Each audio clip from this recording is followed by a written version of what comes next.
CK ടോക്സിന്റെ മറ്റൊരു football ടോക്കിലേക്ക് എല്ലാവർക്കും ഒരിക്കൽ കൂടി സ്വാഗതം.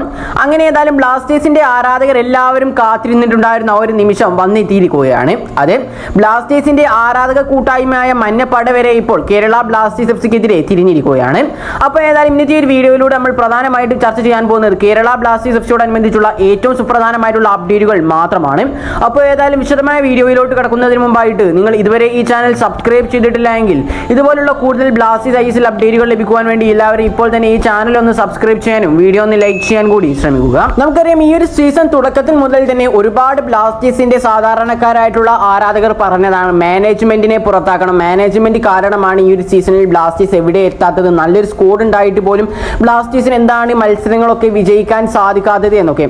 ഏതായാലും അവസാനം ബ്ലാസ്റ്റേഴ്സിന്റെ ആരാധക കൂട്ടായ്മയായിട്ടുള്ള മഞ്ഞപ്പട വരെ ഇപ്പോൾ രംഗത്ത് വന്നിരിക്കുകയാണ്. സാധാരണ എല്ലാ ബ്ലാസ്റ്റേഴ്സ് ആരാധകരും കുറ്റം പറഞ്ഞാലും മഞ്ഞപ്പട അങ്ങനെയൊന്നും രംഗത്ത് വരാറില്ല. പക്ഷെ മാനേജ്മെന്റിന്റെ തെറ്റായ ഈ ഒരു തീരുമാനങ്ങളെല്ലാം തുടർന്നുകൊണ്ട് ഇപ്പോൾ മഞ്ഞപ്പട വരെ രംഗത്ത് വന്നിരിക്കുകയാണ്. നമുക്കറിയാം, ഈ ഒരു സീസണിലേക്ക് നോക്കുകയാണെങ്കിൽ മിഡ്ഫീൽഡർ ആയിട്ടുള്ള ജീക്സൺ സിംഗിനെ ഈസ്റ്റ് ബംഗാളിലേക്ക് കൊടുത്തപ്പോൾ ഒരു പ്രോപ്പർ മിഡ്ഫീൽഡർ ആണ് ബ്ലാസ്റ്റേഴ്സിന് നഷ്ടമായിട്ടുണ്ടായിരുന്നത്.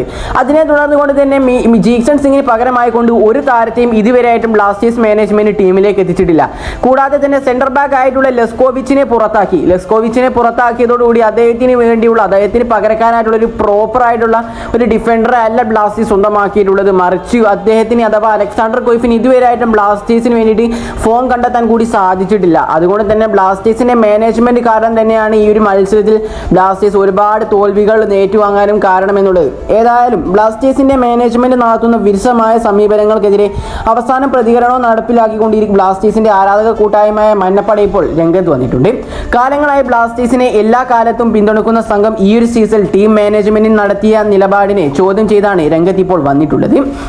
ഏതായാലും കേരള ബ്ലാസ്റ്റേഴ്സിന്റെ ഉടമസ്ഥനായ നിഖിലിനെതിരെ വലിയ പ്രതിഷേധങ്ങളും ഈ നിലവിൽ ഉയർന്നുകൊണ്ടിരിക്കുകയാണ്. ബ്ലാസ്റ്റേഴ്സ് മാനേജ്മെന്റ് ബിസിനസിന് മാത്രം പ്രാധാന്യം നൽകുന്നു എന്നുള്ള ആരോപണം ആരാധകർ നേരത്തെ തന്നെ ഉന്നയിച്ചിട്ടുണ്ടായിരുന്നു.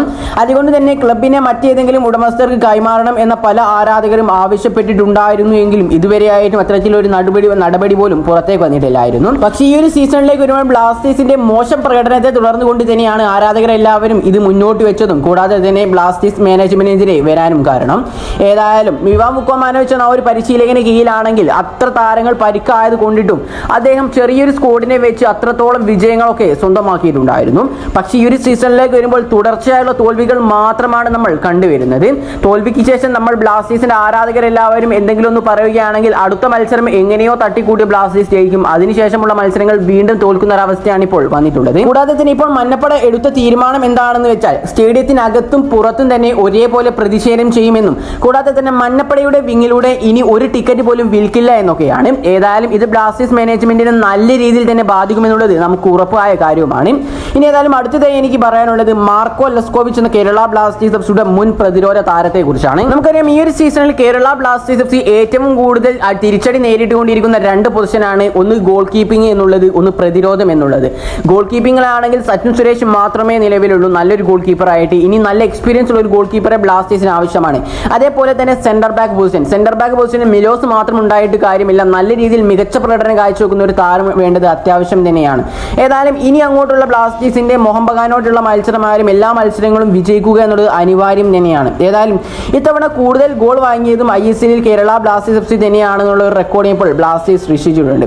ഏതായാലും ആ ഒരു ഗോളുകളെല്ലാം വാങ്ങിയിട്ടുണ്ടായിരുന്ന ബ്ലാസ്റ്റേഴ്സിന്റെ ഡിഫൻസിലെ മിസ്റ്റേക്ക് മൂലം തന്നെയായിരുന്നു. തന്റെ അവസാന ശ്വാസം വരെ പോരാടുന്ന ലെസ്കോവിച്ച് എന്ന പ്രതിരോധ താരനെ ഇപ്പോഴാണ് എല്ലാ ബ്ലാസ്റ്റേഴ്സ് ആരാധകരും മിസ് ചെയ്യുന്നത് എനിക്ക് തീർച്ചയായിട്ടും അറിയാം. കാരണം ബ്ലാസ്റ്റേഴ്സിന്റെ പ്രതിരോധ നിരയിൽ അത്രയധികം ഇമ്പാക്ട് ഉണ്ടാക്കാൻ ലെസ്കോവിച്ച് എന്ന ഒരു താരത്തിന് സാധിച്ചിട്ടുണ്ടായിരുന്നു. ഏതായാലും എന്താണ് നിങ്ങളുടെ അഭിപ്രായം? ലെസ്കോവിച്ചിനെ നിങ്ങൾ എല്ലാവരും മിസ് ചെയ്യുന്നുണ്ടോ? ഇതെല്ലാം കുറിച്ചുള്ള നിങ്ങളുടെ അഭിപ്രായങ്ങൾ നിങ്ങളുടെ കമന്റായി രേഖപ്പെടുത്തുക. ഈ ഒരു വീഡിയോ ഇവിടെ അവസാനിപ്പിക്കുകയാണ്. കൂടുതൽ ISLനെ കുറിച്ചും കേരള ബ്ലാസ്റ്റേഴ്സ് എഫ്സിയെ കുറിച്ചുള്ള അപ്ഡേറ്റുകൾ ലഭിക്കുവാൻ വേണ്ടി ഇപ്പോൾ തന്നെ എല്ലാവരും ഈ ചാനലും സബ്സ്ക്രൈബ് ചെയ്യാൻ വീഡിയോ ലൈക്ക് ചെയ്യാൻ കൂടി ശ്രമിക്കുക. അപ്പോൾ മറ്റൊരു ബ്ലാസ്റ്റേഴ്സ് ISL അപ്ഡേറ്റുമായി ഞാൻ വീണ്ടും വരുന്നവരേക്കും എല്ലാവർക്കും ഗുഡ് ബൈ.